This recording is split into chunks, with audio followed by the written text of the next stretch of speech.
나 누군지 몰라? 그 여자의 비명이 라운지 전체를 찢었습니다.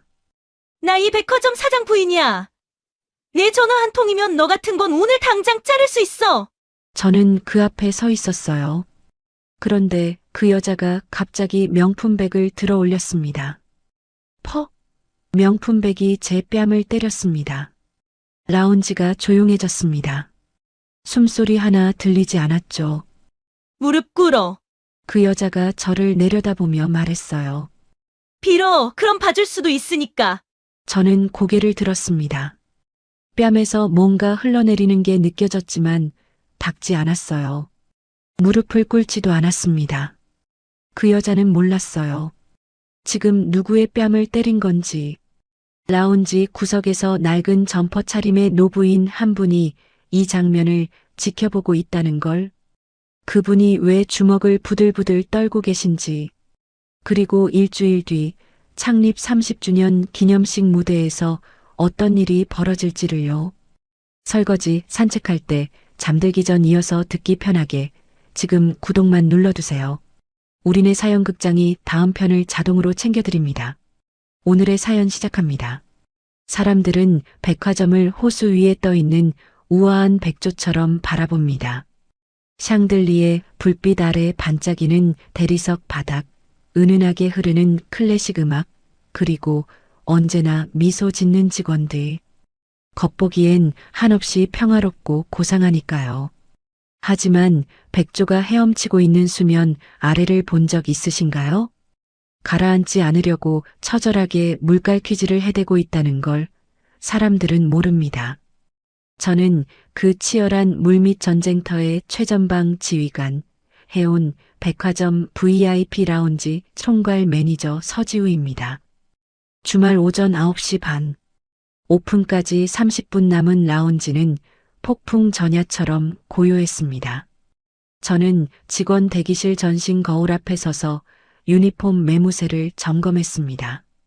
블라우스 카라가 정확히 1cm 접혀 있는지, 명찰이 왼쪽 가슴 중앙에 반듯하게 달려 있는지 하나하나 손끝으로 확인했죠. 그리고 미소 연습, 검지와 중지로 양쪽 입꼬리를 살짝 들어 올렸습니다.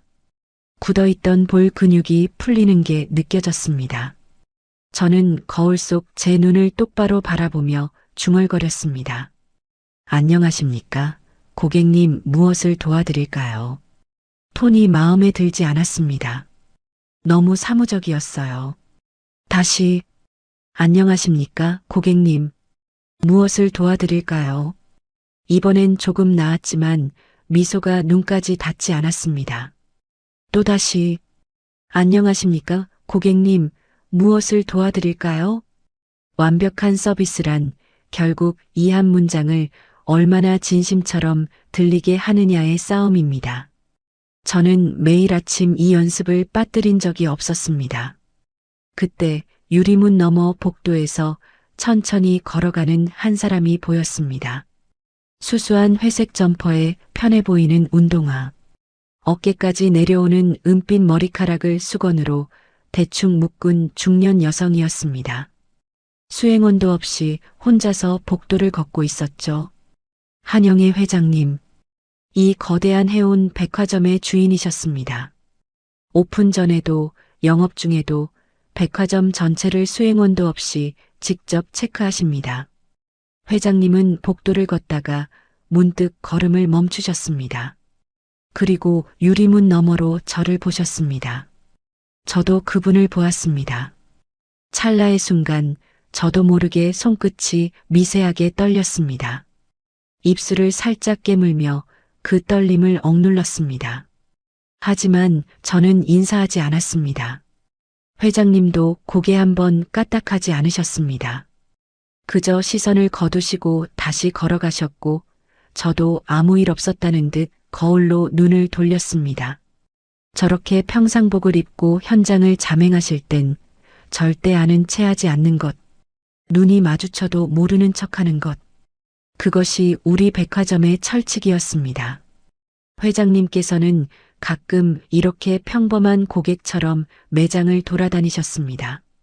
직원들이 고객을 어떻게 대하는지, 현장에서 무슨 일이 벌어지는지 직접 눈으로 확인하시려는 거였죠.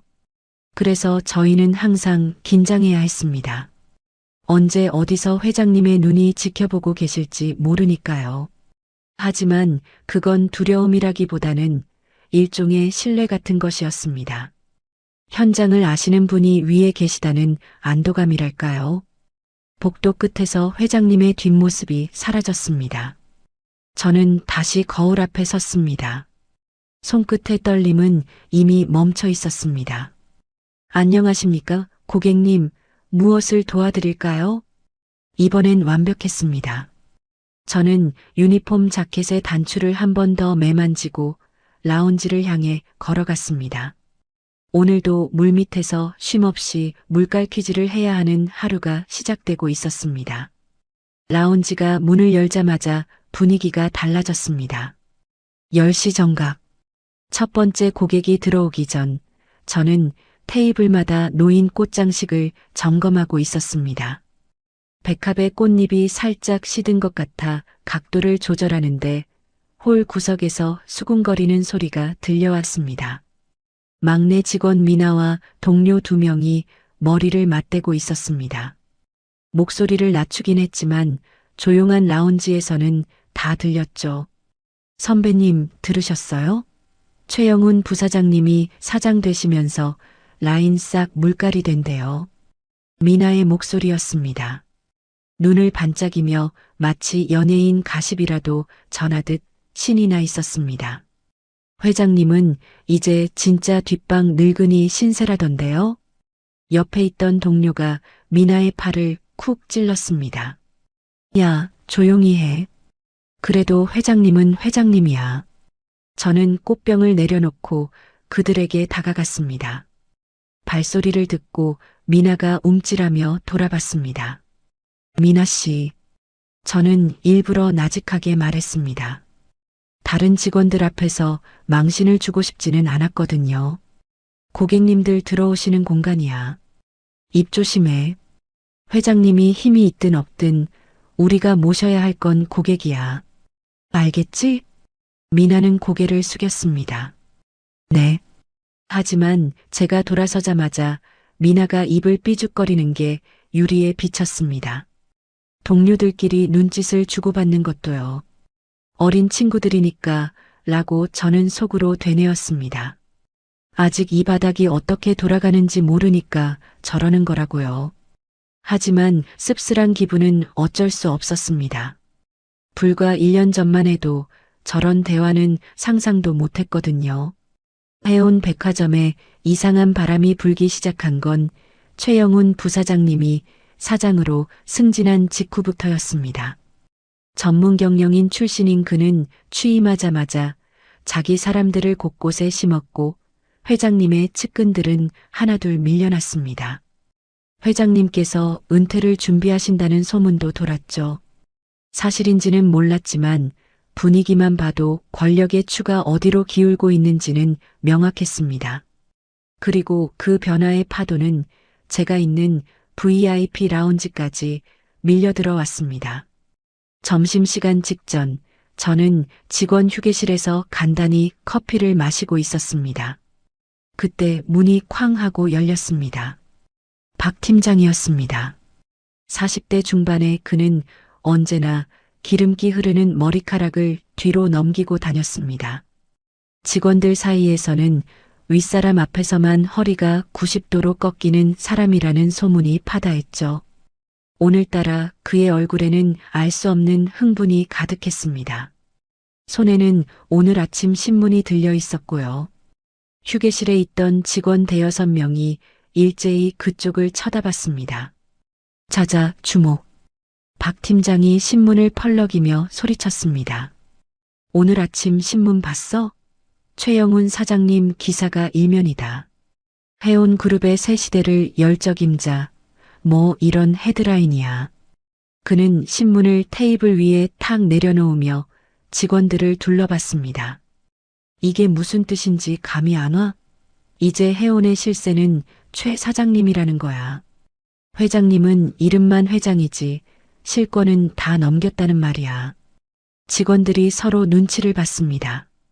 저는 커피잔을 내려놓고 박 팀장을 바라봤습니다. 그의 눈이 이상하게 반짝이고 있었습니다. 저건 충성심이 아니었습니다. 기회주의자의 눈빛이었죠. 박 팀장은 목소리를 한층 높였습니다. 그래서 말인데 이제부터 매뉴얼 따위 융통성 있게 해. 특히 사장님 라인 VIP들 오시면 개를 데려오든 담배를 피우든 무조건 오케이다. 토 달지 마. 알았어? 저는 더 이상 듣고 있을 수 없었습니다. 팀장님, 제가 일어서며 말했습니다. 손에는 며칠 전부터 준비해뒀던 서류 파일이 들려 있었습니다. 그건 안 됩니다. 박 팀장의 눈썹이 실룩거렸습니다. 뭐? 저는 서류를 그에게 내밀었습니다. 여기 지난달 고객 불만 사항 반영한 수정 매뉴얼입니다.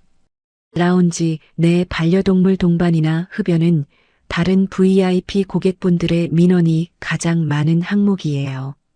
원칙을 지키지 않으면 다른 고객들이 이탈합니다. 박 팀장은 서류를 받아들지도 않았습니다. 대신 손등으로 휙 쳐냈습니다. 철퍼덕. 서류가 바닥에 떨어지며 종이들이 흩어졌습니다. 저는 굳은 표정으로 그 종이들을 내려다봤습니다. 야, 서지우. 박 팀장이 한 발짝 다가왔습니다. 그의 얼굴이 제 코앞까지 들이밀어졌습니다. 너 진짜 눈치 안 챙길래? 너가 그러니까 만년 그러고 있는 거야. 능력은 있는 것 같은데 윗사람 비위 맞출 줄을 모르니까 맨날 제자리지. 그는 코웃음을 쳤습니다. 네 고고한 척 역겨우니까 그만해. 솔직히 다들 불편해하거든. 저는 아무 말도 하지 않았습니다. 대꾸하면 더 길어질 것 같았거든요.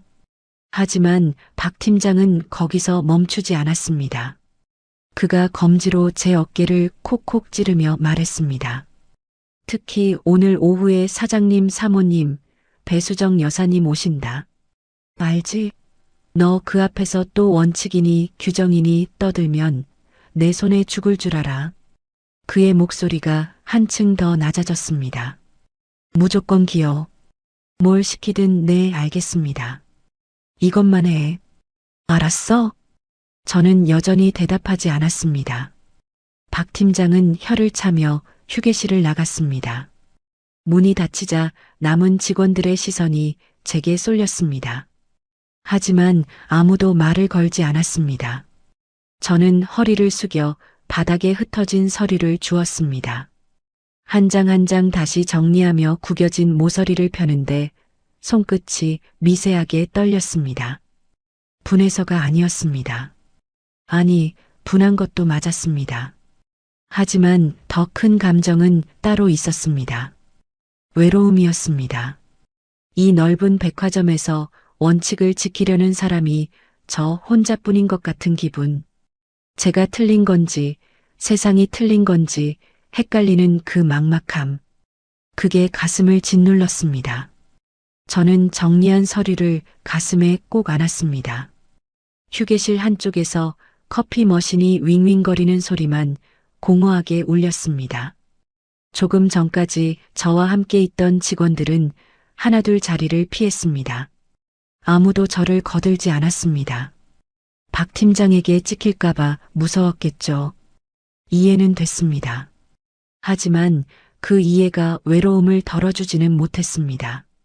포기하면 편하겠죠. 박 팀장 말대로 그냥 고개 숙이고 비위나 맞추면 적어도 이렇게 혼자 고립되는 일은 없을 겁니다.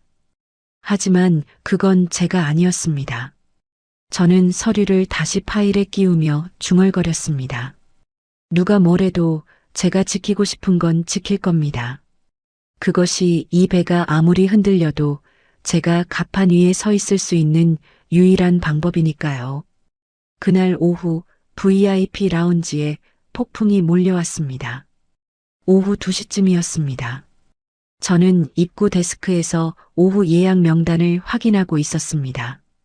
그때 복도 쪽에서 요란한 웃음소리가 들려왔습니다. 하이힐이 대리석 바닥을 찍어대는 소리와 함께요. 3명의 여성이 걸어오고 있었습니다.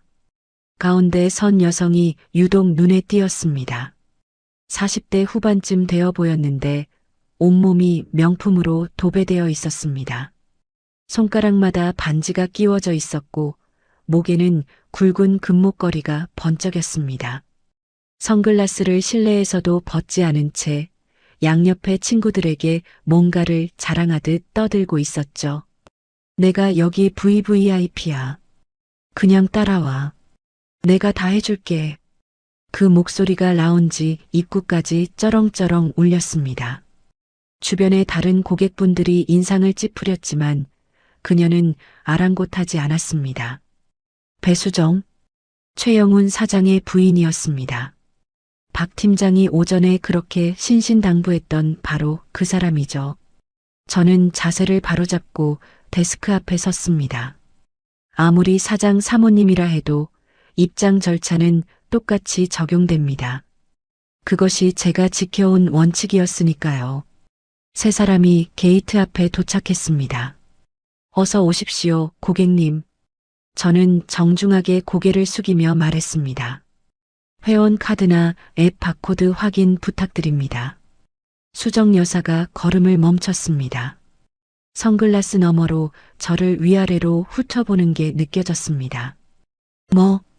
그녀가 선글라스를 천천히 내렸습니다. 눈빛이 차가웠습니다. 너 나 몰라?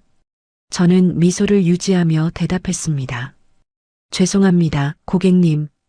회원 확인은 모든 분께 동일하게 적용되는 절차입니다. 수정 여사의 입꼬리가 실룩거렸습니다. 나 배수정이야. 최영훈 사장 사모. 주변 공기가 얼어붙는 것 같았습니다. 뒤에 서 있던 친구들이 킥킥거리며 저를 쳐다봤습니다. 죄송합니다, 사모님. 저는 허리를 숙였지만 물러서지는 않았습니다. 하지만 규정상 실물 카드나 모바일 인증이 없으시면 입장이 어렵습니다. 다른 고객님들과의 형평성 문제가 있어서요. 순간 수정 여사의 얼굴이 벌겋게 달아올랐습니다. 뭐라고? 그녀가 친구들을 돌아보며 코웃음을 쳤습니다. 야, 얘 좀 봐라. 사장 사모한테 카드 내놓으라는 거야. 지금. 친구들이 맞장구를 쳤습니다. 세상에 요즘 직원 교육이 어떻게 된 거야? 글쎄 말이야. 눈치가 없어도 이렇게 없을 수가. 수정 여사가 다시 저를 향해 돌아섰습니다. 한 발짝 다가오더니 얼굴을 들이밀었습니다. 진한 향수 냄새가 코를 찔렀습니다. 야, 잘 들어. 내 얼굴이 카드야. 내 얼굴이 명함이고 보증수표라고. 알아들어? 저는 대답하지 않았습니다. 대신 시선을 피하지 않고 그녀를 똑바로 바라봤습니다. 그 시선이 더 화를 돋운 모양이었습니다. 수정 여사가 검지를 들어 제 가슴에 달린 명찰을 툭툭 찔렀습니다. 손톱 끝이 명찰을 넘어 제 가슴팍까지 파고들었습니다. 서지우? 한 글자 한 글자 또박또박 읽으며 그녀가 비웃었습니다. 이름 외웠어. 너 내가 남편한테 전화 한 통하면 어떻게 되는지 알지? 오늘 중으로 짐 싸게 해줄까? 저는 입술을 깨물었습니다. 화가 치밀어 올랐지만 표정에 드러내지 않으려 애썼습니다. 그때 수정 여사가 갑자기 손바닥으로 제 어깨를 밀쳤습니다. 퍽! 생각보다 강한 충격이었습니다. 저는 중심을 잃고 휘청거렸습니다. 간신히 데스크 모서리를 잡고 쓰러지지 않았지만 무릎이 꺾이는 바람에 자세가 흐트러졌습니다. 들어와, 얘들아. 수정 여사는 막무가내로 게이트를 밀고 지나갔습니다. 정말 급이 떨어지네. 직원 수준 좀 봐. 친구들이 킥킥대며 그 뒤를 따랐습니다. 저는 데스크를 붙잡은 채 그 뒷모습을 바라볼 수밖에 없었습니다. 얼굴이 화끈거렸습니다. 물리적인 통증보다 더 뜨거운 것이 뺨을 태우고 있었습니다. 모멸감이었습니다. 수십 명의 고객들이 지켜보는 앞에서 밀쳐지고 조롱당하고 아무런 대응도 못한 자신이 한심했습니다. 저는 흐트러진 유니폼 자켓을 여미며 천천히 일어섰습니다. 목을 가다듬고 아무 일도 없었다는 듯 자세를 바로잡았습니다. 그때 시야 끝에 뭔가가 스쳤습니다. 로비 쪽 기둥 뒤에 한 사람이 서 있었습니다. 회색 점퍼에 낡은 운동화, 손에는 작은 쇼핑백 하나. 아침에 복도에서 스쳐 지나갔던 바로 그 모습이었습니다. 한영애 회장님. 회장님의 얼굴이 싸늘하게 굳어 있었습니다. 평소에 온화한 기운은 온데간데 없고 눈빛이 날카롭게 빛나고 있었습니다. 입술이 꽉 다물어져 있었고 쇼핑백을 쥔 손에 핏줄이 붉어져 있었습니다. 한 발짝 회장님이 이쪽으로 걸음을 떼려는 게 보였습니다. 저는 황급히 고개를 저었습니다. 안 됩니다. 오시면 안 됩니다. 저는 입꼬리를 억지로 끌어올려 미소를 만들었습니다. 괜찮습니다. 라는 신호였습니다. 제발 그냥 지나가 주세요. 라는 간절한 눈빛이었습니다. 회장님의 발걸음이 멈췄습니다. 한참을 저를 바라보시더니 이윽고 입술을 깨무셨습니다. 그리고 천천히 등을 돌리셨습니다. 그 뒷모습이 기둥 뒤로 사라질 때까지 저는 그 자리에 서서 미소를 유지했습니다. 회장님이 완전히 사라지고 나서야 저는 조용히 고개를 숙였습니다. 참아야 합니다. 저는 속으로 되뇌었습니다. 지금 회장님이 나서시면 제가 그동안 쌓아온 모든 것이 물거품이 됩니다. 사람들은 제 능력이 아니라 뒷배경을 볼 것이고 저는 영원히 그 그늘에서 벗어나지 못하겠죠. 그건 원하지 않았습니다. 저는 제 힘으로 이 자리에 섰고 제 힘으로 인정받고 싶었습니다. 그래서 참았습니다. 뜨거운 것이 눈 안쪽에서 차올랐지만 저는 고개를 들고 다시 데스크 앞에 섰습니다. 다음 고객이 다가오고 있었습니다. 어서 오십시오, 고객님. 무엇을 도와드릴까요? 제 목소리는 여전히 완벽했습니다. 적어도 겉으로는요. 그 일이 있은 후 배수정 여사는 매일 라운지에 나타났습니다.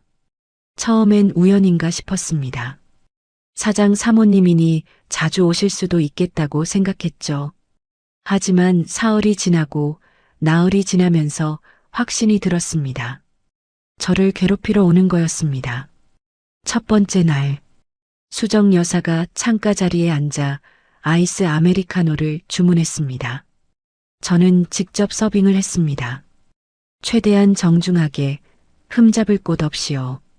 아이스 아메리카노 나왔습니다, 고객님.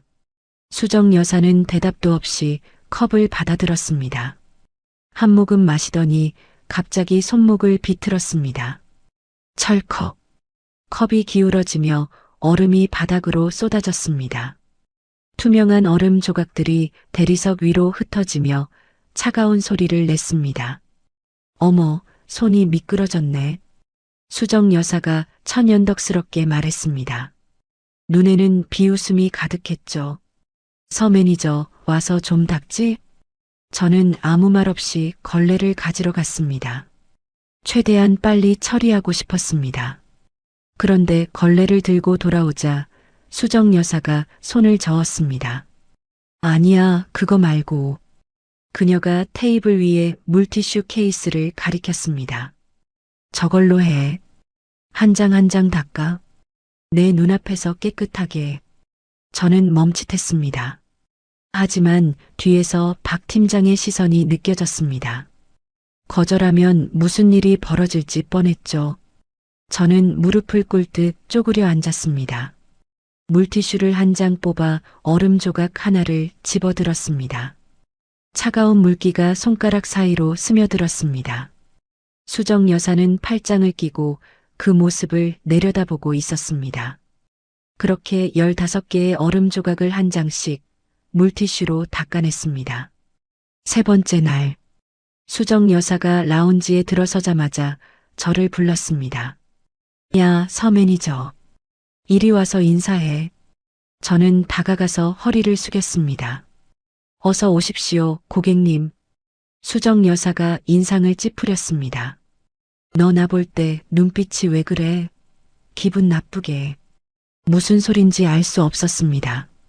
제 눈빛이 어땠다는 건지. 다시 해. 90도로 꺾어.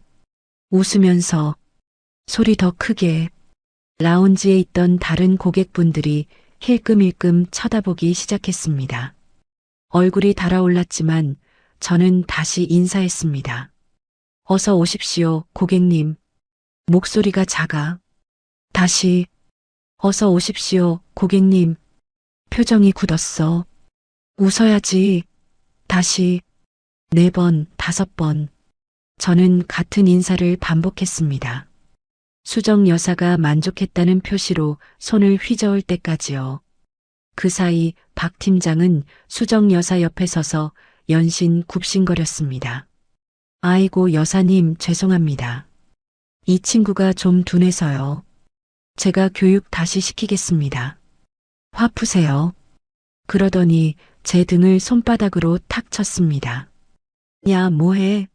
똑바로 안 해? 등짝이 얼얼했습니다. 하지만 더 얼얼한 건 자존심이었습니다. 일주일이 그렇게 흘렀습니다. 수정 여사는 매일 새로운 방법을 찾아냈습니다.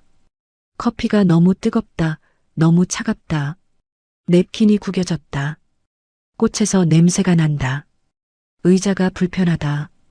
창문으로 햇빛이 너무 많이 들어온다.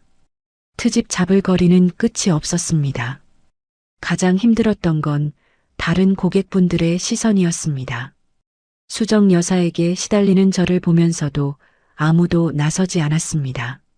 눈을 피하거나 불편한 듯 자리를 옮기거나 어떤 분은 대놓고 한숨을 쉬며 요즘 젊은 애들은 왜 저래라고 중얼거리기도 했습니다.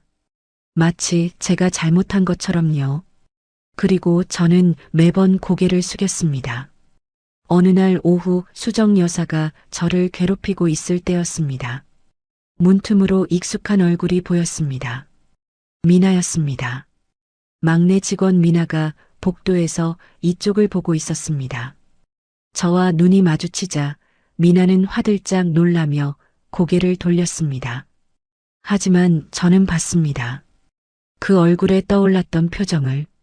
무언가 잘못됐다는 것을 아는 그러나 아무것도 할 수 없는 사람의 표정. 죄책감 같은 것이 어려 있었습니다. 그 순간 이상하게도 화가 나지 않았습니다.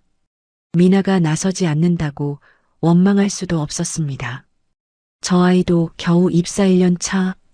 사장 부인 앞에서 뭘 어쩌겠어요. 저라도 신입 시절이었다면 똑같았을 겁니다. 그래서 더 외로웠습니다. 그날 밤 저는 사직서를 꺼내 들었습니다. 하루에도 12번은 이걸 쓰고 싶었습니다. 유니폼을 벗어던지고 저 여자의 면전에 대고 소리치고 싶었습니다. 당신이 뭔데 사람을 이렇게 대하느냐고. 돈이 많으면 남편이 높으면 다해요? 라고요. 하지만 펜을 내려놓았습니다. 제가 여기서 포기하면 해운의 품격이라는 건 그냥 빈말이 되는 겁니다. 원칙을 지키려던 모든 노력이 저런 사람들 앞에서 무너지는 거예요. 저는 질 수 없었습니다. 그래서 입술을 깨물었습니다. 피가 날 때까지 깨물며 다음 날을 준비했습니다. 그날은 주말이었습니다. 라운지는 만석이었습니다. 오후 3시 가장 붐비는 시간대. 창가 자리부터 안쪽 소파석까지 빈자리 없이 고객들로 채워져 있었습니다. 저는 홀을 오가며 서빙과 안내를 동시에 처리하고 있었죠. 그때 익숙한 웃음소리가 들려왔습니다. 수정 여사였습니다. 오늘은 친구 2명을 더 데리고 왔더군요. 그들은 창가 쪽 가장 좋은 자리에 앉아 있었습니다. 수정 여사가 친구들에게 뭔가를 속삭이더니 킥킥거렸습니다. 잠깐, 내가 재밌는 거 보여줄게. 직원 교육하는 거. 그녀가 손을 번쩍 들었습니다. 야, 서매니저. 이리 와. 라운지 전체에 울릴 만큼 큰 소리였습니다. 주변 고객들이 일제히 고개를 돌렸습니다. 저는 숨을 한번 고르고 커피 쟁반을 들고 다가갔습니다. 부르셨습니까, 고객님? 수정 여사가 테이블 위에 커피잔을 가리켰습니다. 이거 왜 이래? 커피가 미지근하잖아. 김도 안 나고. 분명 5분 전에 서빙한 커피였습니다. 규정 온도에 맞춰 추출한 거였죠. 미지근할 리가 없었습니다.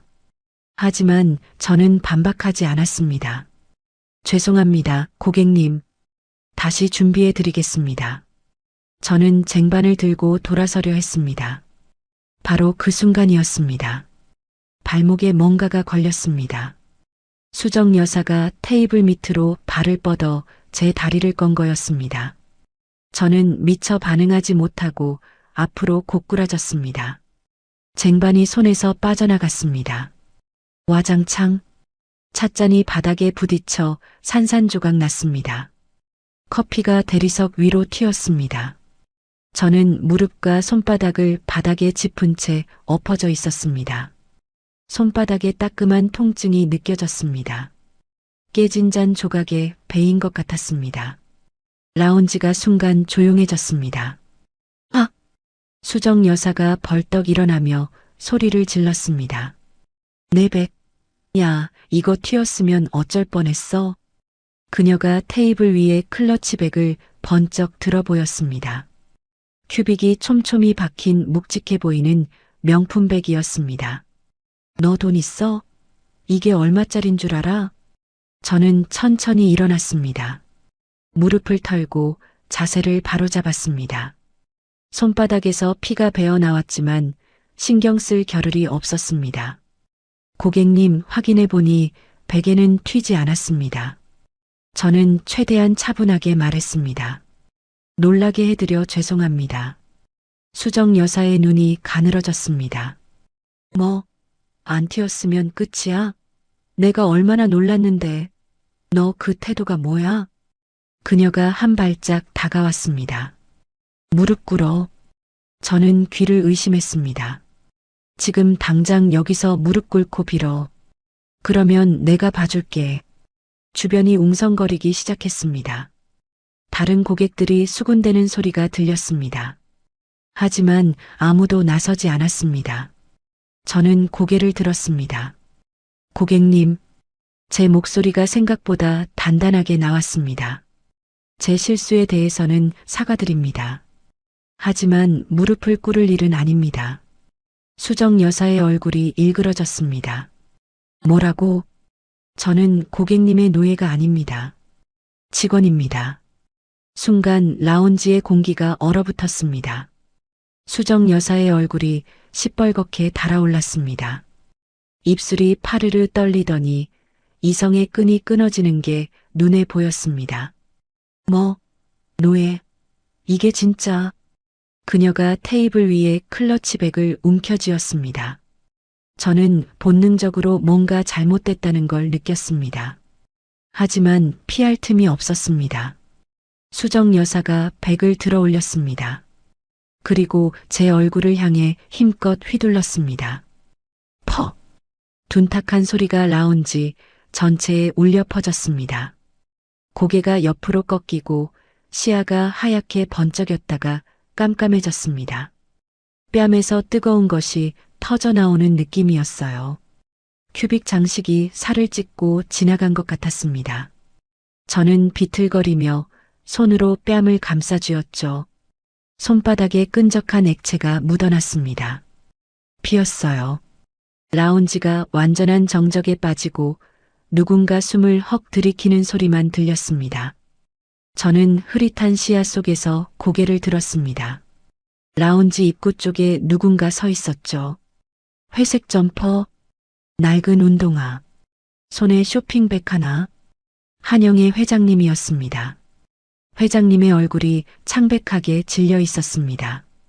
눈이 크게 떨리고 있었습니다. 한 발짝 이쪽으로 다가오시려는 게 보였습니다. 당장이라도 달려오실 것 같았습니다. 안 됩니다. 저는 필사적으로 고개를 저었습니다. 오시면 안 됩니다. 제발. 피가 흐르는 뺨을 감싼 채 저는 있는 힘을 다해 눈빛으로 신호를 보냈습니다. 회장님이 멈추셨습니다. 치맛자락을 움켜쥔 손이 부들부들 떨리고 있었습니다. 입술을 깨물고 계셨습니다. 얼굴 전체가 고통으로 일그러져 있었습니다. 하지만 회장님은 오시지 않았습니다. 저는 그 자리에 서서 피 흐르는 얼굴로 버텼습니다. 수정 여사가 뭔가를 더 소리치고 있었지만 귀에 들어오지 않았습니다. 세상의 모든 소리가 물속에 잠긴 것처럼 멀게만 느껴졌습니다. 다만 한 가지만은 확실했습니다. 이제 돌이킬 수 없는 선을 넘었다는 것. 지하 주차장 구석, 직원 휴게 공간. 저는 낡은 플라스틱 의자에 혼자 앉아 있었습니다. 편의점에서 산 얼음컵을 부어오른 뺨에 대고 있었죠. 차가운 기운이 스며들 때마다 상처가 욱신거렸습니다. 라운지에서 내려온 지 30분쯤 됐을까요? 응급처치는 거절했습니다. 병원도 가지 않겠다고 했습니다. 그냥 혼자 있고 싶었습니다. 휴게 공간은 주차장 가장 구석에 있었습니다. 형광등 하나가 깜빡거리고 환풍기 돌아가는 소리만 웅웅거렸습니다. 매연 냄새가 희미하게 배어 있었지만 아무도 찾아오지 않는 이 공간이 지금은 유일한 피난처였습니다. 그때 발소리가 들렸습니다. 또각, 또각. 저는 반사적으로 고개를 들었습니다. 한영의 회장님이었습니다. 저는 화들짝 놀라 벌떡 일어났습니다. 얼음컵이 손에서 미끄러져 바닥에 떨어졌습니다. 회장님, 흐트러진 모습을 감추고 싶었습니다. 피 묻은 유니폼, 부어오른 뺨, 찢어진 입술. 이런 꼴을 보여드리고 싶지 않았습니다. 하지만 회장님은 이미 제 얼굴을 보고 계셨습니다. 숨을 헉 들이키시는 게 들렸습니다. 회장님의 손이 움직였습니다. 당장이라도 제게 다가와 무언가를 하시려는 것 같았습니다. 손끝이 허공에서 떨리고 있었습니다. 그때 저 멀리서 무전기 소리가 들렸습니다. 지직거리는 잡음과 함께 보안 요원의 목소리가 울렸습니다. 회장님이 움찔하셨습니다. 뻗었던 손을 황급히 거두시더니 주먹을 꽉 쥐셨습니다. 그리고 두세 걸음 뒤로 물러서셨습니다. 마치 보이지 않는 선을 사이에 두드시오. 잠시 침묵이 흘렀습니다. 상처가 깊어? 회장님의 목소리가 낮게 가라앉아 있었습니다. 감정을 억누르느라 잠긴 것 같았습니다. 저는 고개를 숙였습니다. 회장님, 죄송합니다. 제 불찰로 소란을. 사과하지 마. 회장님이 단호하게 말을 끊으셨습니다. 고개 숙이지도 마. 자네는 틀리지 않았어. 저는 입을 다물었습니다. 목구멍 안쪽이 뜨거워지는 것을 느꼈습니다. 회장님이 천천히 말씀하셨습니다. 알고 있나? 지금 내가 나서면 자네 몸은 편해지겠지. 저들을 당장 내쫓을 수도 있어. 저는 고개를 들었습니다. 하지만 회장님의 눈빛이 무겁게 가라앉아 있었습니다. 자네가 그토록 지키고 싶어 했던 것, 스스로의 힘으로 일어서겠다던 그 다짐. 그건 끝이야. 사람들은 자네를 낙하산이라고 손가락질하겠지. 회장님이 잠시 말을 멈추셨습니다. 그 모욕 괜찮겠어? 저는 눈물이 차오르는 것을 느꼈습니다. 하지만 흘리지 않았습니다. 꾹 참았습니다. 견디겠습니다. 제 목소리가 갈라졌습니다. 제가 틀리지 않았다는 걸 제 힘으로 증명해 보이겠습니다. 회장님은 대답하지 않으셨습니다. 대신 점퍼 주머니에서 무언가를 꺼내셨습니다. 캔커피였습니다. 따뜻한 캔커피 하나. 회장님은 그것을 제 옆 테이블 위에 탁 내려놓으셨습니다. 캔을 내려놓는 손끝이 미세하게 떨리고 있었습니다. 저는 그 손을 바라봤습니다. 회장님은 아무 말도 하지 않으셨습니다. 더 이상 지체하면 무언가 무너질 것 같다는 듯 급하게 몸을 돌리셨습니다. 그리고 왔던 길을 따라 빠르게 걸어가셨습니다. 저는 그 뒷모습을 바라봤습니다. 회장님의 어깨가 작게 떨리고 있었습니다. 발걸음이 주차장 어둠 속으로 사라질 때까지 저는 그 자리에 서 있었습니다. 그리고 천천히 캔커피를 집어들었습니다. 따뜻했습니다. 자판기에서 막 뽑은 것처럼 손바닥에 온기가 전해졌습니다. 해온 그룹의 회장님이 말단 직원에게 캔커피를 건네실 이유가 뭘까요? 아무도 보지 않는 주차장 구석까지 찾아오셔서 상처를 확인하시고 눈물을 참으며 돌아가실 이유가요. 저는 캔을 양손으로 감싸쥐었습니다. 저에겐 이 작은 온기가 거대한 그룹 총수의 격렬하기보다는 무언가 다른 것처럼 느껴졌습니다. 저는 캔커피를 가슴에 안았습니다. 다시 일어설 수 있을 것 같았습니다. 다음 날 오전 저는 사장실로 호출됐습니다. 비서가 안내한 사장실은 라운지보다 더 화려했습니다. 통유리 너머로 도시 전경이 펼쳐져 있었고 벽에는 값비싼 그림들이 걸려 있었습니다. 카펫은 발이 푹푹 빠질 정도로 두꺼웠죠. 최영훈 사장은 거대한 책상 뒤에 앉아 있었습니다. 다리를 꼬고 가죽 의자에 깊숙이 기대어 저를 내려다보고 있었습니다. 마치 벌레를 보는 것 같은 눈빛이었습니다. 저는 아직 부어있는 얼굴로 그 앞에 섰습니다. 뺨의 상처는 밴드로 겨우 가린 상태였습니다. 서지우 매니저. 최 사장이 입을 열었습니다. 차갑고 거만한 목소리였습니다. 자네 감히 누구한테 훈계질이야? 저는 대답하지 않았습니다. 무슨 말을 해도 소용없을 것 같았거든요. 최 사장이 책상 위에 서류를 집어들었습니다. 내 집사람이 얼마나 놀랐는지 알아? 지금 병원에 입원해 있어. 정신적 충격으로. 저는 속으로 코웃음을 쳤습니다. 정신적 충격이라니. 사람을 때려놓고 정신적 충격을 받았다고요. 사장님, 저는 최대한 차분하게 말했습니다. 폭행을 당한 건 저입니다. CCTV를 확인해 보시면. 쾅! 최 사장이 책상을 내리쳤습니다. 서류와 펜이 튀어 올랐습니다. 말대꾸야. 그가 벌떡 일어났습니다. 네가 맞을 짓을 했으니까 맞은 거 아니야? 고객한테 무슨 태도야? 무릎 꿇으라는데 안 꿇어?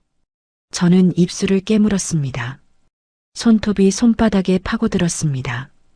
최 사장이 책상을 돌아 제 앞으로 왔습니다. 그의 구두가 카펫을 밟는 소리가 유난히 크게 들렸습니다. 자, 내가 기회를 줄게. 그가 손가락으로 제 어깨를 툭툭 쳤습니다. 지금 당장 병원으로 가. 내 집사람 앞에서 무릎 꿇고 사과해. 사진 찍어서 나한테 보내고. 저는 고개를 들어 그를 바라봤습니다. 안 그러면? 최 사장의 입꼬리가 올라갔습니다. 안 그러면 너뿐만 아니라 네 밑에 있는 팀원들까지 싹 다 지방 물류 창고로 유배 보낼 거야. 충청도 산골짜기에 있는데 알지? 거기서 평생 박스나 나르게 해줄게. 그가 한 발짝 더 다가왔습니다. 네가 다 망치는 거야. 알았어? 네 고집 때문에 애꿎은 사람들이 피해보는 거라고. 저는 떨렸습니다. 팀원들 얼굴이 떠올랐습니다. 미나 그리고 다른 후배들. 입사한 지 얼마 안 된 신입들. 아직 사회가 뭔지도 모르는 어린 친구들. 그 아이들이 산골짜기 물류창고로 쫓겨가는 모습을 상상하니 가슴이 찢어지는 것 같았습니다. 무릎을 꿇을까? 순간 그런 생각이 스쳤습니다. 그냥 사진 한 장 찍으면 끝나는 거 아닌가? 팀원들을 지키려면 어쩔 수 없는 거 아닌가?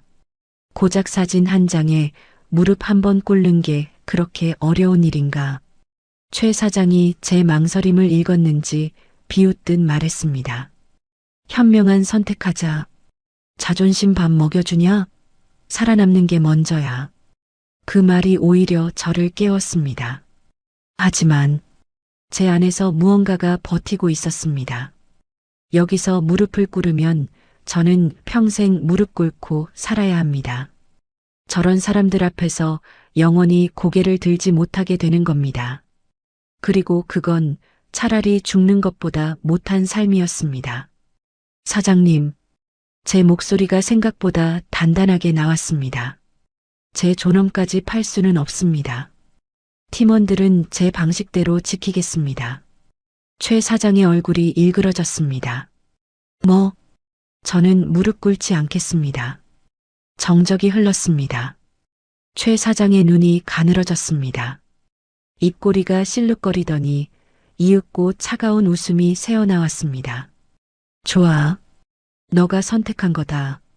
그가 돌아서며 말했습니다. 후회하지 마. 다음 날 아침 직원 게시판에 인사 발령 공고가 붙었습니다.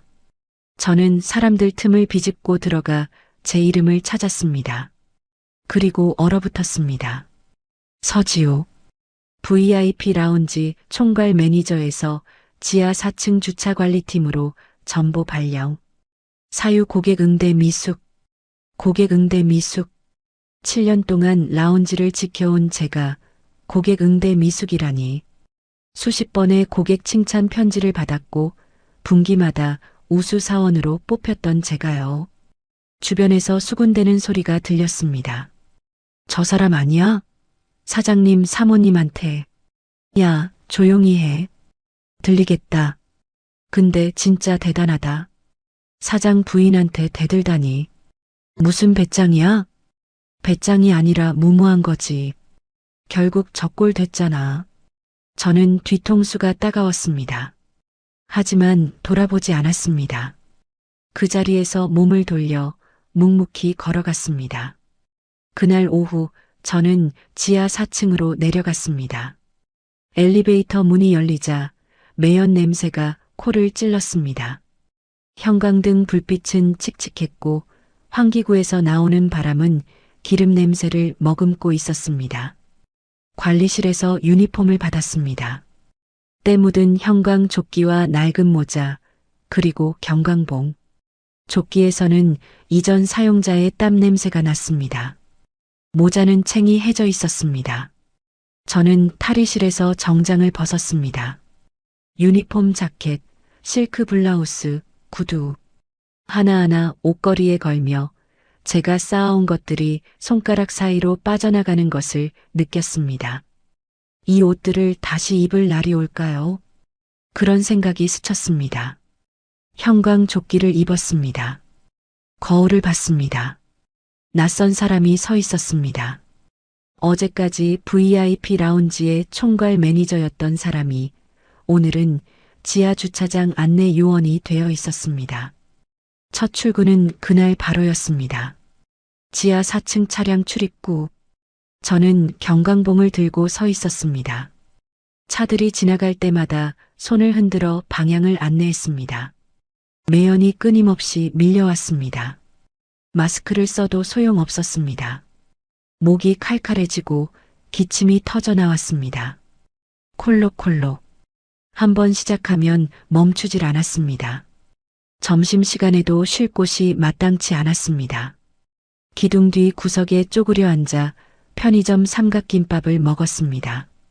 지나가는 차들의 헤드라이트가 제 얼굴을 스쳐갔습니다. 아무도 저를 보지 않았습니다.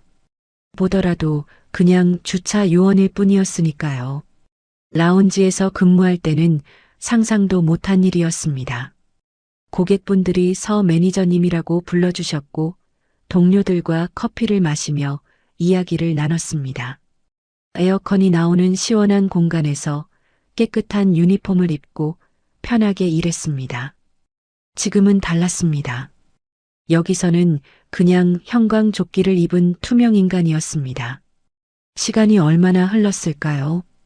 검은색 고급 세단 한 대가 들어왔습니다. 번호판을 보는 순간 심장이 철렁 내려앉았습니다. 사장님 차였습니다. 차가 제 앞에서 속도를 줄였습니다. 그리고 뒷좌석 창문이 스르륵 내려갔습니다. 배수정 여사가 선글라스 너머로 저를 바라보고 있었습니다. 어머, 그녀의 입술이 비틀어졌습니다. 이게 누구야? 서 매니저님 아니셨어요? 저는 아무 말도 하지 않았습니다. 경광봉을 쥔 손에 힘을 주었습니다. 수정 여사가 킥킥 웃었습니다. 공기가 딱 맞네. 너한테 라운지보다 여기가 훨씬 어울려. 그녀가 창문에 팔꿈치를 걸치며 말했습니다. 진작 여기로 왔어야지. 괜히 높은 데서 까불다가 이 꼴 난 거 아니야? 저는 입술을 깨물었습니다. 피가 날 것 같았습니다. 평생 여기서 썩어. 알았어? 수정 여사가 손을 휘휘 저었습니다. 차가 천천히 움직이기 시작했습니다. 배기가스가 뿜어져 나와 제 얼굴에 그대로 부딪혔습니다. 콜록, 콜록. 저는 기침을 하며 그 자리에 서 있었습니다. 차가 경사로를 올라가 시야에서 사라질 때까지 저는 움직이지 않았습니다. 굴욕이었습니다. 바닥을 치는 기분이었습니다. 더 이상 내려갈 곳이 없을 것 같았습니다. 7년간 쌓아온 모든 것이 한순간에 무너져 내렸습니다. 하지만 이상하게도 눈물은 나지 않았습니다. 울면 지는 거라고 생각했습니다. 저 여자가 원하는 게 바로 제가 무너지는 모습일 테니까요. 그 만족감을 주고 싶지 않았습니다. 대신 가슴 한구석에서 뜨거운 것이 타오르고 있었습니다. 분노도 슬픔도 아닌 것, 도끼였습니다. 밑바닥까지 떨어진 자만이 가질 수 있는 처절한 도끼. 저는 경광봉을 꽉 쥐었습니다. 두고 보세요. 속으로 중얼거렸습니다. 지금은 이렇게 바닥에 있지만 반드시 제 발로 다시 올라갈 겁니다. 그리고 그때 오늘 이 순간을 기억하게 해드리겠습니다. 주차장 생활이 일주일째 접어들었습니다. 저는 이제 이곳의 리듬에 익숙해지고 있었습니다. 아침 8시 출근, 저녁 7시 퇴근. 그 사이 11시간 동안 경광봉을 흔들고 차량을 안내하고 매연을 마시는 것. 점심시간이 되면 저는 늘 같은 장소로 갔습니다. 주차장 가장 구석, 굵은 콘크리트 기둥 뒤. 거기엔 버려진 플라스틱 의자 하나가 있었습니다. 먼지가 수북이 쌓여 있었지만 앉을 수는 있었죠. 저는 그 의자에 쪼그려 앉아 편의점 김밥을 먹곤 했습니다. 그날도 그랬습니다. 식어 빠진 김밥 한 줄을 뜯어 입에 넣는데 엔진 소리가 들려왔습니다. 익숙한 소리였습니다. 검은색 고급 세단. 사장님 차였습니다. 차가 제가 숨어 있는 기둥에서 멀지 않은 곳에 주차됐습니다. 저는 반사적으로 몸을 움츠렸습니다. 들키고 싶지 않았거든요. 운전석과 조수석 문이 열렸습니다. 2명의 남자가 내렸습니다. 사장님의 수행 기사들이었습니다. 그들은 차에서 내리자마자 담배를 꺼내 물었습니다. 라이터 불이 켜지고 연기가 피어올랐습니다. 아, 죽겠다. 오늘 왔다 갔다 몇 번이야. 한 명이 기지개를 켜며 투덜거렸습니다. 야, 이번 창립 기념일 행사 때 쓸 선물, 트렁크에 다 실었냐? 다른 한 명이 물었습니다.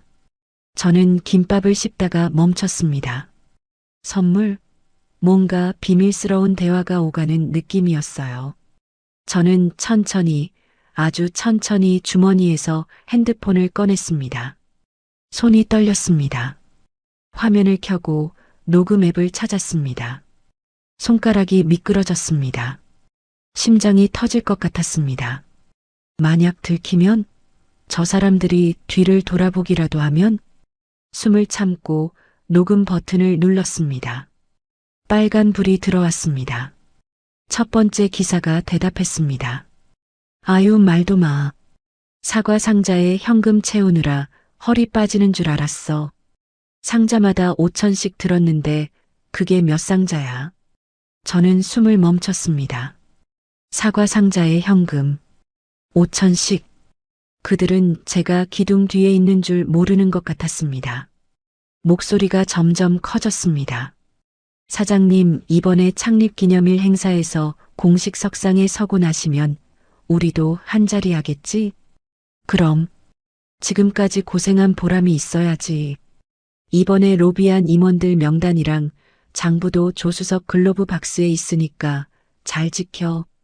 제 심장이 쿵쾅거리기 시작했습니다. 로비한 임원들 명단, 장부, 사과 상자에 담긴 현금. 이건 생각했던 것보다 훨씬 큰 문제였습니다. 단순한 갑질이 아니었습니다. 비자금, 뇌물, 명백한 범죄였습니다. 저는 핸드폰을 가슴 쪽으로 가져갔습니다. 소리가 잘 들어가도록. 손이 너무 떨려서 핸드폰을 떨어뜨릴 것 같았습니다. 하지만 꽉 쥐었습니다. 이를 악물고 버텼어요. 기사들은 계속 떠들고 있었습니다. 근데 이번 거 터지면 진짜 큰일 나는 거 아니야? 터지긴 뭐가 터져. 회장님이 요즘 회사 일에 손 놓으셨잖아. 누가 알겠어? 저는 그 모든 것을 녹음했습니다. 그들이 담배를 끄고 다시 차에 탈 때까지, 엔진 소리가 멀어져 갈 때까지, 저는 기둥 뒤에 숨어서 숨도 제대로 쉬지 못한 채 버텼습니다. 차가 완전히 사라지고 나서야 저는 숨을 내쉬었습니다. 후 하고 터져나온 숨이 거의 신음 같았습니다. 그제야 온몸에 식은땀이 흥건하다는 걸 깨달았습니다. 핸드폰 화면을 보니 녹음 시간이 4분 32초를 가리키고 있었습니다. 저장 버튼을 눌러 녹음 파일을 저장했어요. 손이 떨렸지만 이번엔 두려움 때문이 아니었습니다. 희열이었죠. 가슴속에서 뜨거운 무언가가 타오르고 있었습니다. 지난 몇 주간 삼켜야 했던 모든 굴욕, 모든 분노가 한순간에 힘으로 바뀌는 느낌이었습니다.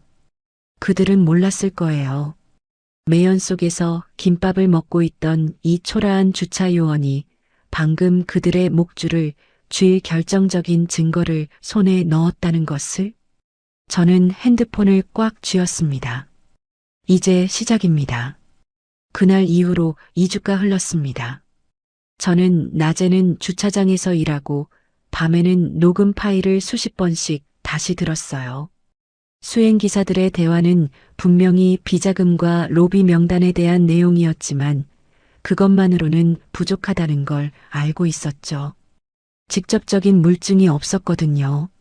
사과 상자에 현금을 채웠다는 말, 글로브 박스에 장부가 있다는 말. 전부 기사들끼리 나눈 대화일 뿐이었습니다. 법정에 가면 그냥 허풍이었다고 발뺌하면 그만이에요. 결정적인 한 방이 필요했습니다. 그리고 무엇보다 제가 맞은 그 장면이 필요했어요. CCTV 영상이요. 하지만 그건 이미 물 건너간 일이었습니다. 사건 직후 박 팀장이 영상을 삭제하라고 지시했다는 소문을 들었거든요. 라운지 CCTV는 일주일 단위로 덮어쓰기가 되니까 지금쯤이면 흔적도 없이 사라졌을 거라고 생각했죠. 그래서 저는 다른 방법을 찾고 있었어요. 목격자 진술을 받을 수 있을까? 그날 라운지에 있던 고객 중 증언해줄 사람이 있을까? 하지만 쉽지 않았습니다. 사장 부인에게 불리한 증언을 해줄 사람이 누가 있겠어요? 초조했습니다. 창립 기념일이 코앞으로 다가오고 있었고 저는 여전히 결정적인 카드를 손에 쥐지 못하고 있었으니까요. 창립 기념일 하루 전 점심시간. 저는 여느 때처럼 주차장 기둥 뒤 의자에 앉아 있었어요. 김밥 포장을 뜯긴 했는데 입맛이 없어서 한두 점 먹다 말았죠. 내일이면 어떻게든 판이 벌어질 텐데 이대로 가도 되는 걸까 하는 생각에 머릿속이 복잡했습니다. 그때 익숙한 발소리가 들려왔어요. 뚜벅, 뚜벅. 일부러 소리를 내며 걷는 발걸음이었죠. 박 팀장이었습니다. 양복 차림에 번쩍이는 구두를 신고 주차장 바닥에 기름때가 묻을까봐 인상을 찌푸리면서도 굳이 여기까지 내려온 거였어요. 목적은 뻔했습니다. 저를 조롱하러 온 거죠. 박 팀장은 제가 앉아있는 의자 앞에 서더니 대뜸 발을 들어 의자 다리를 툭 찼습니다. 야, 서지우. 의자가 흔들리는 바람에 저는 간신히 중심을 잡아야 했어요. 꼴이 그게 뭐냐? 노숙자가 따로 없네. 머리는 언제 감았어? 냄새난다, 냄새. 저는 대답하지 않았습니다. 그를 쳐다보지도 않고 그냥 바닥만 봤어요. 박 팀장은 제 무반응이 마음에 안 들었는지 한 발짝 더 다가와서 손가락으로 제 이마를 툭 밀었습니다. 야, 사람이 말하면 대답을 해야지. 귀 먹었어? 아직도 정신을 못 차렸네. 주머니에서 핸드폰을 꺼내더니 화면을 보고 키득거렸어요. 아, 맞다. 이거 봤어? 내일 라운지 예약 명단. 배수정 여사님, VIP 리셉션 참석. 귀빈 접대 담당은 신입 김세희. 그가 제 앞에 핸드폰 화면을 들이밀었습니다. 너 대신 신입이 여사님 모시게 됐어. 부럽지? 라운지에서 잘리더니 이제 이름도 못 올리네. 저는 입술을 깨물며 아무 말도 하지 않았어요. 박 팀장이 핸드폰을 집어넣으며 말을 이었습니다. 잘 들어. 내일 창립 기념일 행사야. VIP 차들 엄청 들어온다고. 사장님 차, 이모님들 차, 전부 억 단위 외제차야. 만약에 차 한 대라도 긁히면 너 월급으로 평생 갚아도 못 갚아. 알았어? 똑바로 해. 네. 간신히 그 한마디를 내뱉었습니다. 박 팀장이 만족스러운 듯 낄낄거리더군요. 그래, 그렇게 고분고분해야지. 진작 그랬으면 여기까지 안 왔을 텐데. 아, 참. 내일 라운지에서 VIP 리셉션 있거든. 나 거기서 사장님 모시고 건배할 거야. 너는 여기서 매연이나 마시고 있어. 웃음소리를 남기며 그는 돌아갔습니다. 엘리베이터 문이 열리고 닫히는 소리가 들릴 때까지 저는 그 자리에서 움직이지 않았어요. 그제야 숨을 내쉬었습니다. 주먹이 떨리고 있었어요. 손톱이 손바닥에 파고들어 자국이 남을 정도로 쥐고 있었더군요. 하지만 화를 낼 때가 아니었습니다. 내일을 생각해야 했어요. 녹음 파일만으로 부족하다면 어떻게든 다른 방법을 찾아야 했죠.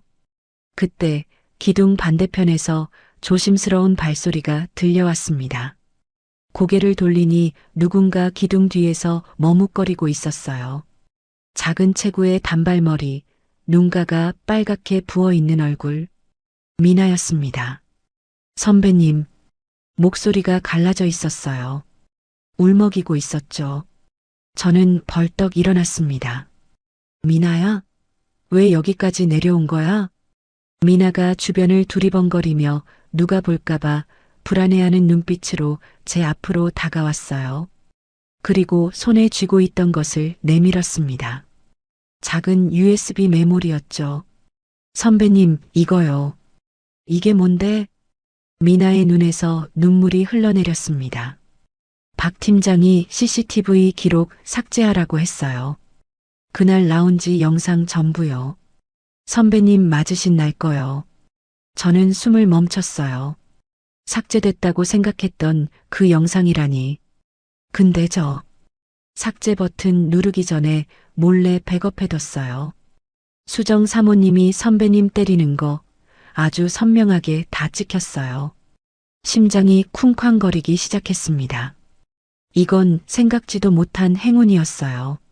미나야, 저 이거 걸리면 잘려요. 박 팀장한테 무슨 일 당할지도 모르고요. 미나가 흐느꼈습니다. 근데 못 참겠어요. 선배님 당하는 거 더는 못 보겠어요. 저 그때 봤거든요. 선배님이 물티슈로 바닥 닦고 계실 때 저 그냥 고개 돌렸어요. 무서워서. 미나가 두 손으로 얼굴을 감쌌어요. 그게 너무 후회돼요.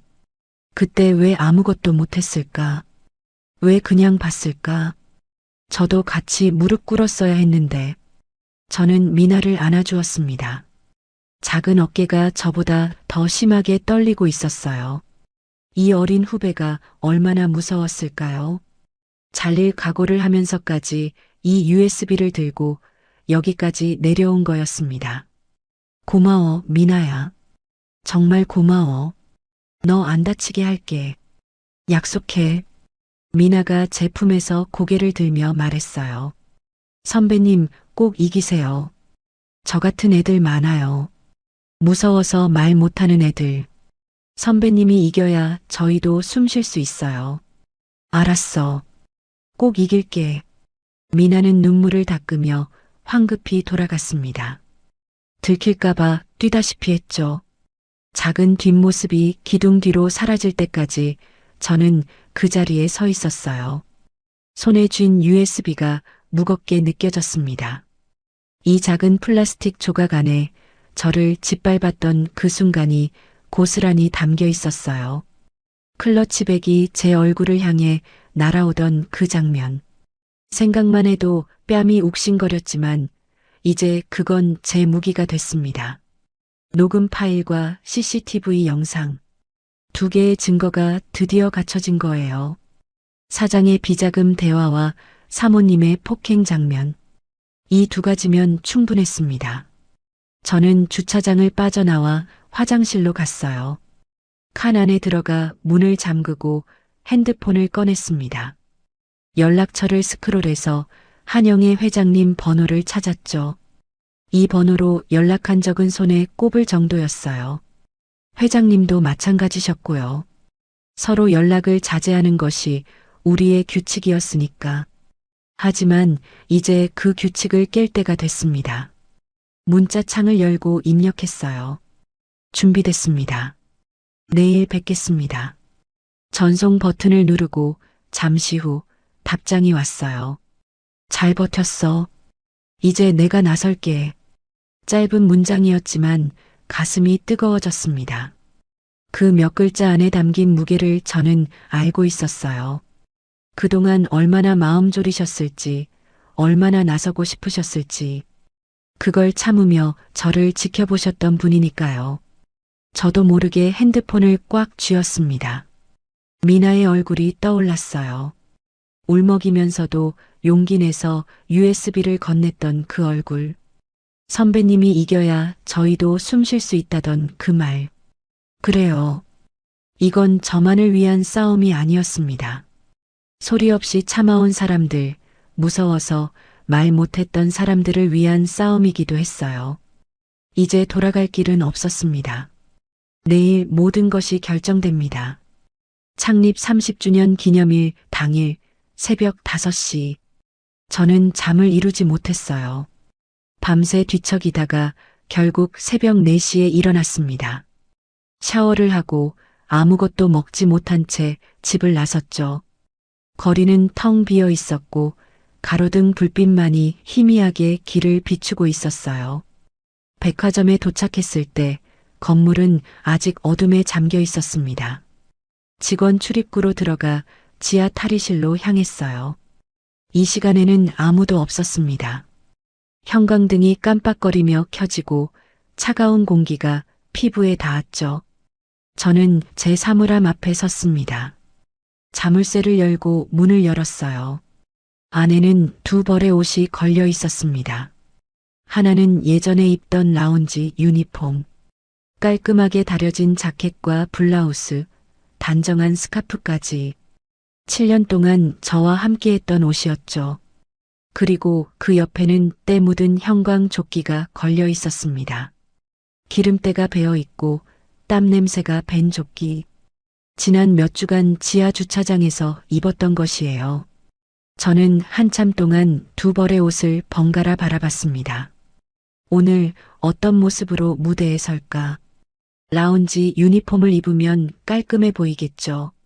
예전에 저 VIP 라운지 총괄 매니저로서의 모습을 되찾을 수 있을 거예요. 적어도 겉보기에는 당당해 보일 겁니다. 하지만 그게 진실일까요? 저는 형광조끼를 꺼내 들었습니다. 이게 지금의 저였어요. 사장 부인에게 뺨을 맞고 지하 주차장으로 쫓겨나고 매연 속에서 김밥을 먹던 사람. 초라하고 비참하고 바닥까지 떨어진 사람. 하지만 거짓말은 하고 싶지 않았습니다. 저는 조끼를 입었어요. 거울 앞에 섰습니다. 형광조끼를 입은 제 모습이 비쳤죠. 화장기 없는 얼굴, 질끈 묶은 머리. 화려함과는 거리가 먼 모습이었어요. 그리고 뺨에 붙어 있던 밴드가 눈에 들어왔습니다. 클러치백에 맞았던 자리. 아직 완전히 아물지 않은 상처를 가리고 있던 밴드였죠. 저는 손을 들어 밴드 끝을 잡았습니다. 잠시 망설였어요. 이걸 떼면 흉터가 그대로 드러날 텐데 사람들이 보면 뭐라고 할까? 불쌍하다고 할까? 아니면 흉하다고 할까? 하지만 곧 생각이 바뀌었습니다. 왜 제가 이걸 숨겨야 하죠? 이건 제 잘못으로 생긴 상처가 아니에요. 부당한 폭력의 증거예요. 숨길 이유가 없었습니다. 오히려 보여줘야 했어요. 이게 지금 이 백화점에서 벌어지고 있는 일이라고. 저는 밴드를 떼어냈습니다. 거울 속에서 붉은 흉터가 드러났어요. 아직 붉은기가 가시지 않은 선명한 상처 자국이었죠. 손가락으로 흉터를 만져봤습니다. 살짝 울퉁불퉁한 감촉이 느껴졌어요. 아프지는 않았습니다. 이미 아픈 건 지나갔으니까요. 상처를 가리지 않겠습니다. 이 초라한 복장도 벗지 않겠어요. 이것이 지금 해온 백화점의 현실이니까. 화려한 조명 뒤에 숨겨진 썩어가는 민낯. 저는 그걸 있는 그대로 보여줄 거예요. 포장하지 않고 감추지 않고. 거울 속에 제가 저를 바라보고 있었습니다. 7년 전 이 백화점에 처음 입사했을 때가 떠올랐어요. 그때 저는 25살이었죠. 대학을 갓 졸업하고 설렘과 긴장을 안고 이 건물에 들어섰던 기억이 납니다. 그때 저는 다짐했었어요. 누구의 힘도 빌리지 않고 제 실력으로 인정받겠다고. 회장님의 딸이라는 사실은 절대 밝히지 않겠다고. 그래서 맨바닥부터 시작했습니다. 신입 시절 선배들한테 혼나면서 서빙을 배웠어요. 커피 온도 맞추는 법, 고객 응대하는 법, 클레임 처리하는 법. 하나하나 몸으로 익혔죠. 밤늦게까지 남아서 연습하고 주말에도 출근해서 공부했어요. 그렇게 1년, 2년, 3년이 흘렀습니다. 대리가 됐고 과장이 됐고 마침내 총괄 매니저가 됐어요. 누구도 제 뒤에 누가 있는지 몰랐습니다. 그냥 열심히 하는 직원, 고객들에게 칭찬받는 직원. 그게 저였죠. 그게 제 자존심이었어요. 그런데 지금 저는 어디에 서 있는 걸까요? 형광조끼를 입고 흉터를 드러낸 채 텅 빈 탈의실 거울 앞에 서 있었습니다. 7년간 쌓아온 모든 것이 무너진 자리. 바닥 중에 바닥이었죠. 솔직히 말하면 어젯밤까지도 두려웠어요. 이불 속에서 천장을 바라보며 수백 가지 생각이 머릿속을 스쳐갔습니다. 만약 실패하면 어떡하지? 증거가 부족하다고 하면, 오히려 저만 이상한 사람이 되면, 회장님께 누를 끼치게 되면, 그리고 무엇보다 모든 게 드러나면 사람들이 뭐라고 할지. 지금껏 숨겨왔던 것, 회장님과 저의 관계가 밝혀지면 사람들은 분명 말하겠죠. 역시 낙하산이었다고. 7년간의 노력은 다 거짓이었다고. 혼자 힘으로 일어선 게 아니었다고. 그 손가락질이 두려웠어요. 제가 그토록 피하려 했던 것, 제 발로 서겠다던 다짐을 배신하는 것 같아서. 하지만 새벽 어둠 속에서 오래 생각했습니다. 정말 중요한 게 뭘까? 남들 시선일까? 아니면 진실일까?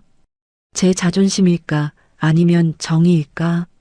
그리고 깨달았어요. 저 혼자 깨끗한 척하는 게 무슨 소용일까요?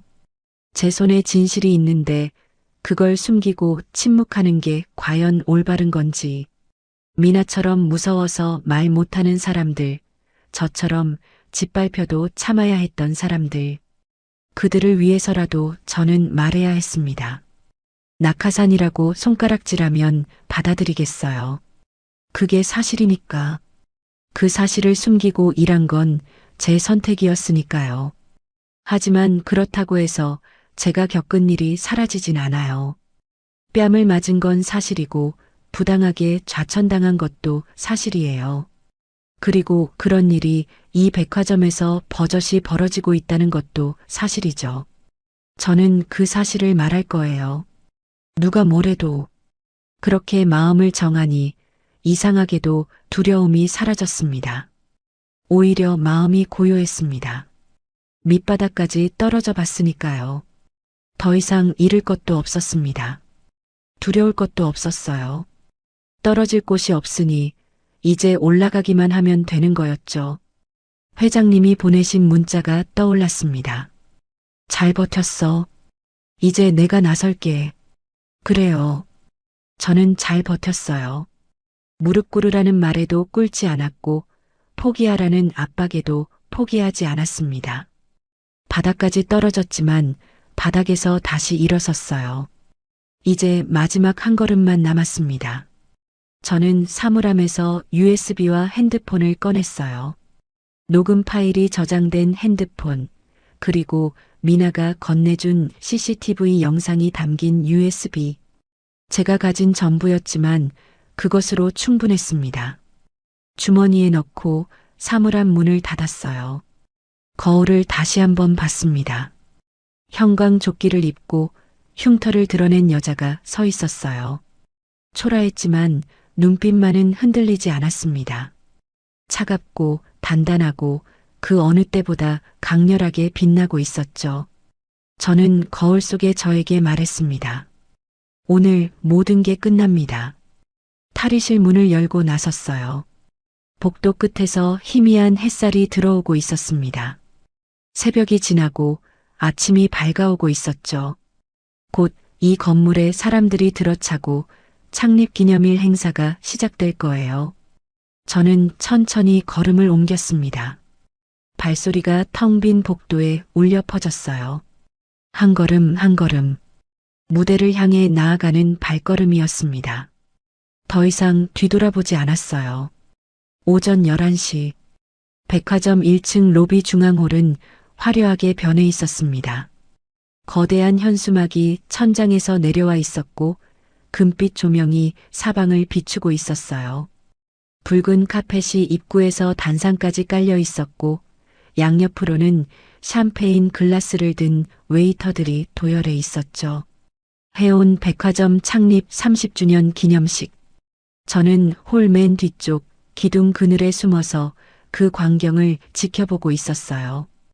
VIP석에는 고급 정장을 입은 임원들과 거래처 사람들이 앉아 있었습니다. 기자들의 카메라 플래시가 쉴 새 없이 터졌고 직원들은 긴장한 표정으로 자기 자리를 지키고 있었죠. 그리고 맨 앞줄 중앙, 배수정 여사가 앉아 있었어요. 오늘은 연보라색 드레스에 진주 목걸이를 걸치고 마치 자기가 오늘의 주인공인 양 우아한 미소를 짓고 있었습니다. 옆 사람에게 손을 흔들고 카메라를 향해 포즈를 취하고 저를 때렸던 그 손으로요. 저는 주먹을 꽉 쥐었습니다.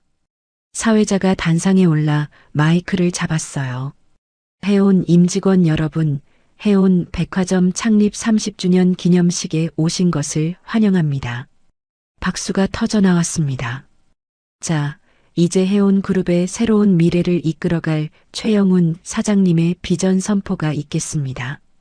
조명이 단상 위로 집중됐어요. 최영훈 사장이 번쩍이는 검은색 턱시도를 입고 의기양양하게 단상에 올랐습니다. 환하게 웃으며 손을 흔들었죠. VIP석에서 수정 여사가 열렬히 박수를 치며 남편을 바라보고 있었어요. 최 사장이 마이크를 잡았습니다. 존경하는 해온 임직원 여러분, 그리고 귀한 자리를 빛내주신 내빈 여러분. 그의 목소리가 홀 전체에 울려 퍼졌어요. 지난 30년은 잊으십시오. 저 최영훈이 이끄는 해오는 바로 그때였습니다. 철컥. 홀 뒤쪽에서 묵직한 소리가 났어요. 문이 열리는 소리였습니다. 사람들의 고개가 일제히 뒤로 돌아갔어요. 저도 고개를 돌렸죠. 그리고 숨이 멎었습니다. 한영애 회장님이 서 계셨어요. 하지만 제가 알던 모습이 아니었습니다. 회색 점퍼도 낡은 운동화도 아니었어요. 정갈하게 다린 검은색 정장에 단정하게 올린 머리, 목에는 작은 진주 브로치 하나만 달려 있었죠. 평소의 소탈한 모습은 온데간데 없었습니다. 거기 서 있는 건 해온 그룹을 30년간 이끌어온 총수 한영애 회장이었어요. 회장님이 걸음을 옮기기 시작했습니다. 뚜벅, 뚜벅, 뚜벅. 붉은 카페 뒤로 발소리가 울렸어요. 조용하지만 단호한 발걸음이었죠. 사람들 사이로 길이 열렸습니다. 아무도 말을 하지 못했어요. 숨소리조차 들리지 않았습니다. 그때 최 사장 옆에 있던 누군가가 소리쳤어요. 뭐야 저건? 막아. 검은 양복을 입은 남자들이 달려왔습니다. 사장 측 사설 경호원들이었죠. 그들이 회장님 앞을 가로막으려 했어요. 바로 그 순간 비켜! 우렁찬 목소리가 터져 나왔습니다. 백화점 보안실장이었어요. 덩치 큰 그가 경호원들 사이를 뚫고 뛰어나왔죠. 회장님이시다. 당장 길 터. 보안실장이 경호원 2명을 밀쳐냈어요. 경호원들이 주춤하는 사이 백화점 보안 요원들이 양옆에서 벽을 만들었습니다. 경호원들은 더 이상 다가오지 못했죠. 회장님은 걸음을 멈추지 않으셨어요. 단상 앞에 도착하셨습니다. 계단을 올라 단상 위로 올라가셨죠. 최 사장이 굳은 얼굴로 서 있었어요. 손에 든 마이크가 부들부들 떨리고 있었습니다. 회장님, 이게 무슨... 최 사장이 말을 더듬었어요. 회장님은 대답하지 않으셨습니다. 그냥 최 사장의 손에서 마이크를 가져가셨어요. 저항할 틈도 주지 않고 자연스럽게 마치 원래 그분의 것이었던 것처럼요. 홀이 완전한 정적에 빠졌습니다. 회장님이 마이크를 들고 객석을 둘러보셨어요. 그 눈빛, 서늘하고 무겁고 압도적이었습니다. 저는 기둥 뒤에서 그 모습을 지켜봤어요. 심장이 미친 듯이 뛰고 있었죠. VIP석의 수정 여사는 얼굴이 하얗게 질려 있었습니다. 무슨 일이 벌어지는지 모르겠다는 표정이었어요. 최 사장은 한 발짝 뒤로 물러서며 입술을 달싹거렸지만 아무 말도 하지 못했죠. 회장님이 천천히 입을 여셨습니다. 안녕하세요. 다들 아시겠지만 회장 한영애입니다. 제가 이 백화점을 만든 지 30년이 되는 이날 다소 무거운 이야기로 시작을 해야 될 것 같습니다. 낮지만 또렷한 목소리가 홀 전체에 울려 퍼졌어요. 지금부터 여러분께 보여드릴 것이 있습니다. 저는 주머니 속 USB를 꽉 쥐었습니다. 드디어 시작이었어요. 회장님이 마이크를 입에 가져가셨습니다. 축배를 들기에 앞서 차분하지만 무게감 있는 목소리가 홀 전체를 눌렀어요. 우리 해온의 부끄러운 민낯을 먼저 고백하려 합니다. 객석이 술렁이기 시작했어요. 무슨 일이 벌어지려는 건지 불안한 기운이 홀 전체에 퍼졌죠. 회장님이 손을 들어 단상 뒤쪽을 가리키셨습니다. 그 신호에 맞춰 대형 스크린이 켜졌어요. 화면이 밝아지더니 영상이 재생되기 시작했습니다. VIP 라운지, 창가 쪽 테이블, 그리고 그 앞에 서 있는 두 사람, 저와 배수정 여사였습니다. 화면 속에 저는 커피 쟁반을 들고 서 있었어요.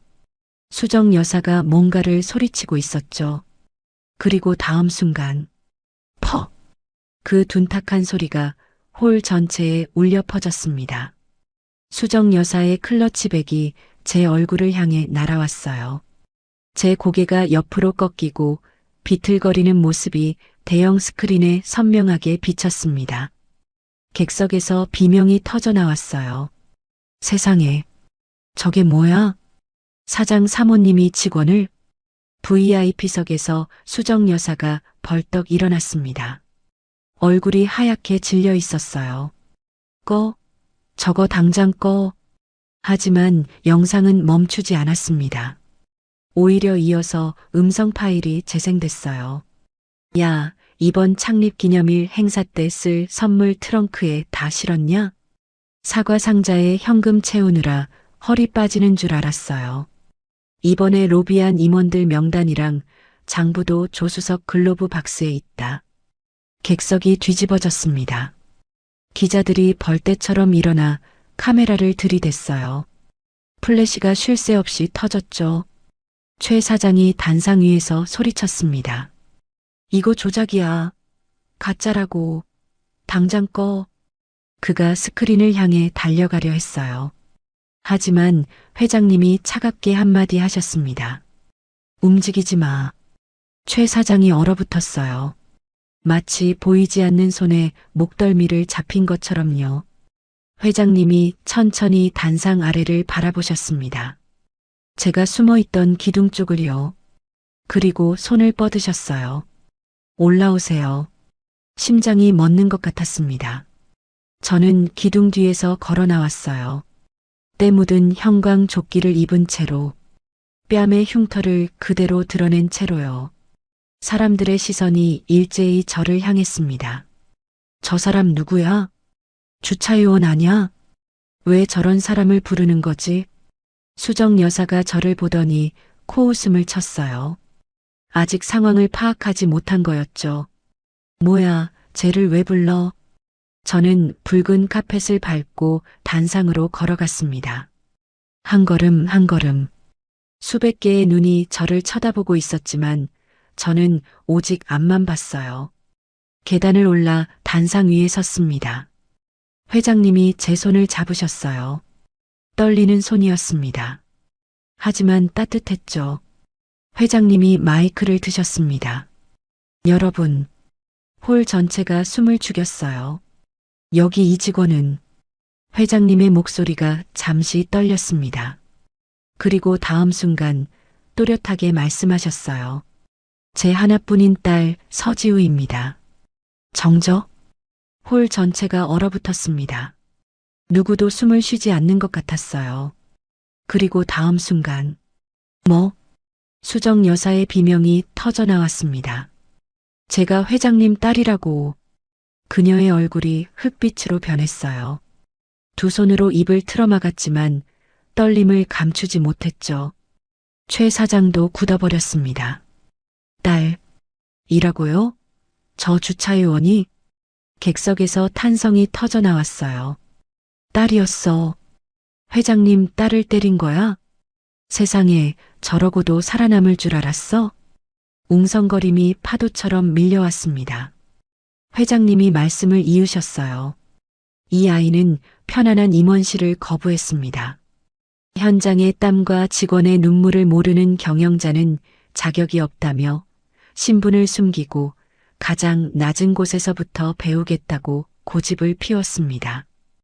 회장님의 손이 제 얼굴로 향했어요. 뺨의 흉터를 어루만지셨습니다. 그런데 목소리가 떨리셨어요. 못난 어미가 회사를 제대로 지키지 못해서 내 딸이 이렇게. 회장님의 눈에 눈물이 맺혔습니다. 내 딸뿐만이 아닙니다. 우리 직원들이 피눈물을 흘리게 했습니다. 회장님이 고개를 돌려 최 사장 부부를 바라보셨어요. 그 눈빛, 얼음장처럼 차가웠습니다. 최영훈 사장, 최 사장이 움찔했어요. 자네는 오늘부로 해임일세. 횡령 및 폭행 교사 혐의. 경찰이 밖에서 기다리고 있네. 바로 그때 홀 뒤쪽 문이 열렸습니다. 경찰들이 들어왔어요. 제복을 입은 경찰관들이 카펫을 따라 성큼성큼 걸어왔죠. 수정 여사가 뒤로 물러섰습니다. 아니에요. 저는 몰랐어요. 회장님 딸인 줄 몰랐다고요. 그녀가 울부짖었어요. 알았으면 그러지 않았어요. 회장님이 차갑게 말씀하셨습니다. 회장 딸이 아니었으면 때려도 됐다는 건가? 수정 여사가 입을 다물었어요.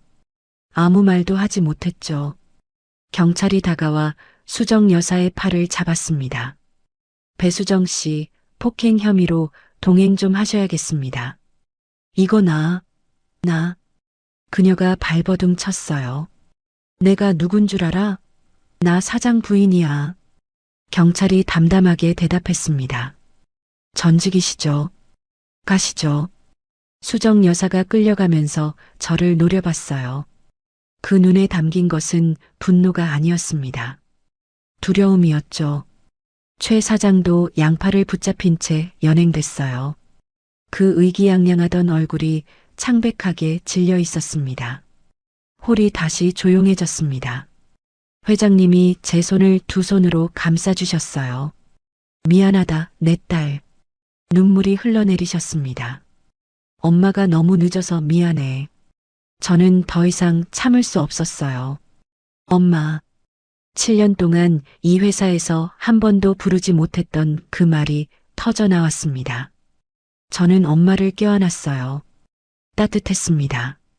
어릴 때 저를 안아주시던 그 품이었죠.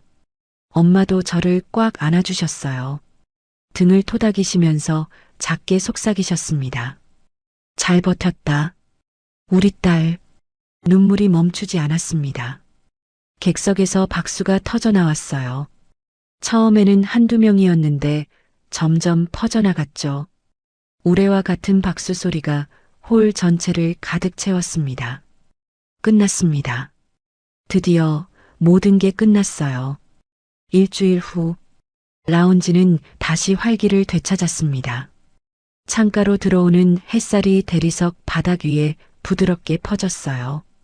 커피 향이 은은하게 떠돌았고 고객들의 웃음소리가 여기저기서 들려왔죠. 저는 카운터 앞에 서 있었습니다. 가슴에는 다시 매니저 명찰이 달려 있었어요. 예전과 똑같은 자리, 예전과 똑같은 유니폼. 하지만 뭔가 달랐습니다. 공기가 달랐어요. 사람들의 표정이 달랐죠. 거울에 비친 제 얼굴을 봤습니다. 뺨의 흉터는 거의 아물었어요. 희미한 자국만 남았죠. 시간이 지나면 그것마저 사라질 거예요. 하지만 저는 그 흉터가 완전히 사라지지 않아도 괜찮다고 생각했습니다. 그건 제가 버텨낸 증거니까요.